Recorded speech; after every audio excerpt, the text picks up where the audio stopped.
Councillor Fielding. Thank you, Mr. Speaker.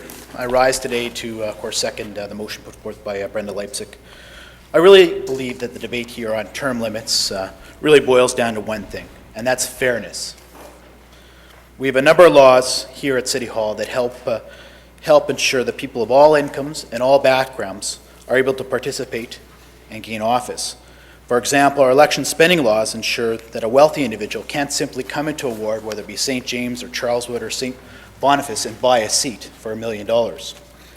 As everyone knows around the council chamber here, there are a number of other rules that are in place to level the playing field, including limits on third-party advertising, election period campaign in and itself, as well as the amount that you can contribute to one campaign or the other. The next step of improving this, the fairness of elections, in my opinion, is implementing term limits. If we pause for a moment and consider the advantage that an incumbent has, we can understand why incumbents get elected over 80% of the time and why no sitting mayor has lost since 1956. The first major advantage, of course, with incumbency is name recognition.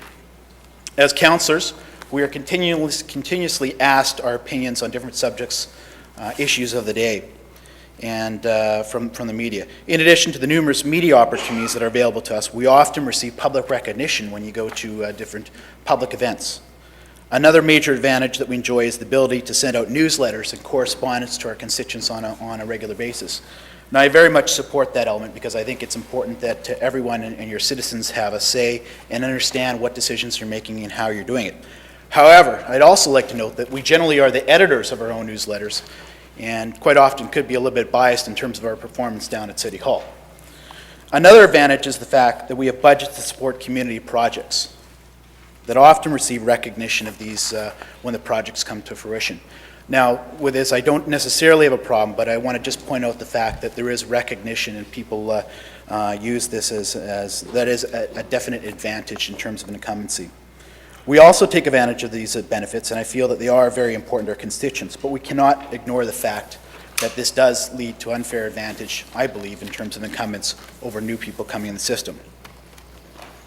What term limits does, it recognizes the fact that there are these major advantages that incumbents have, and we need to level the playing field to get those interested and the community leaders involved in the process. Term limits, in my opinion, will encourage other people to run for office. Imagine most candidates who are considering running for office when they consider the fact that 81% of the time you'll lose and an incumbent will beat you. What term limits does, it ensures that new blood and fresh ideas will always be alive here at City Hall. Being an elected official, as Brenda Leipzig, as Councillor Deputy Mayor Leipzig had mentioned, in my opinion, is very much a privilege and is not meant to be a career.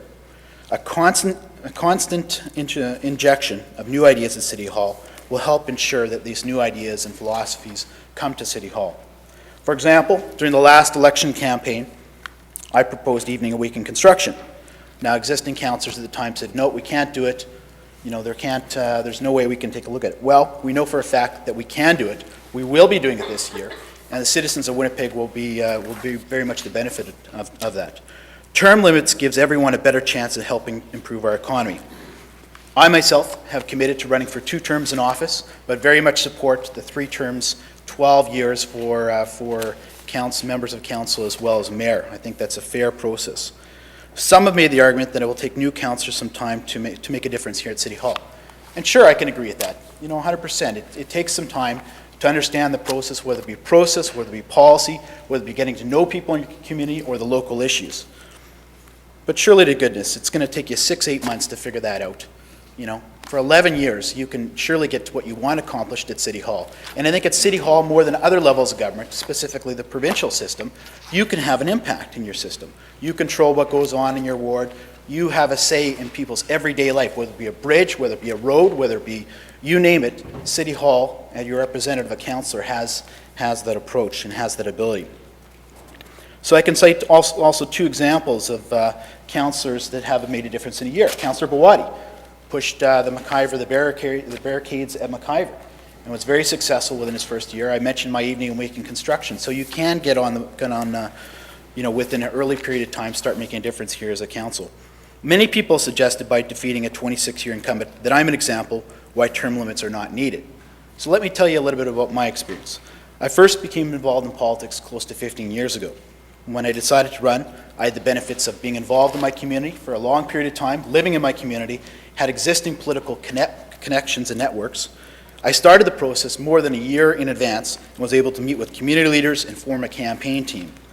I also had the flexible job and understanding of my wife and daughter, who along with me campaigned and knocked on thousands and thousands of doors.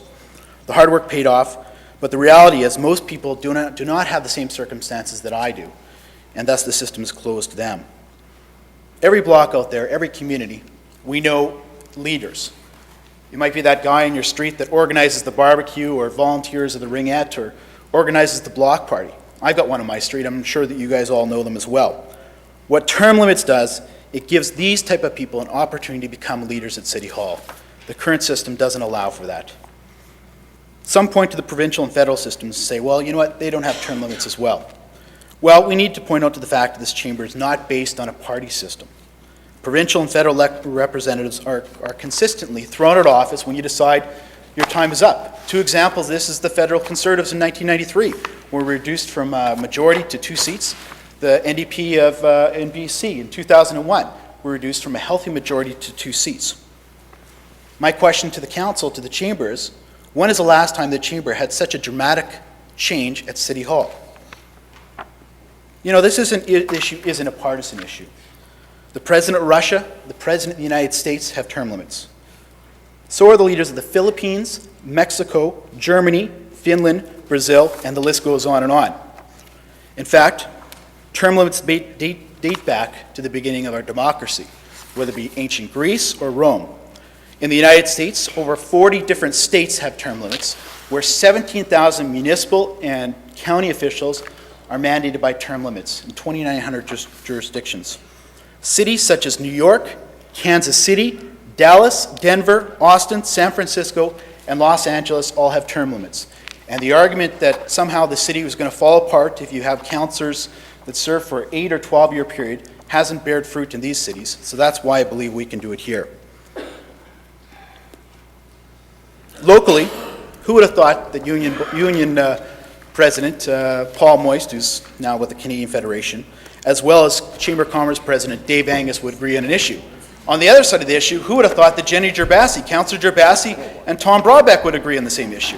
So this isn't a partisan issue, people. I'd like to quote just what Paul Moist said. City Hall's culture simply does not encourage turnover. If you want to make a contribution to civic affairs, and you haven't done it in 6, 8, or 10 years, I'm not sure you're going to be able to do it in 16, 18, or 20 years.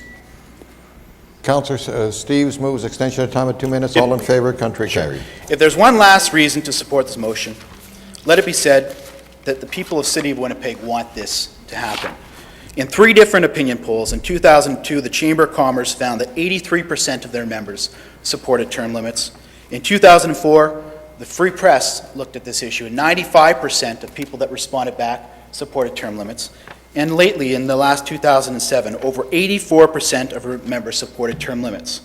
I ask you to listen to the will of the people of the City of Winnipeg and support this in terms of the democratic process here. Thank you very much.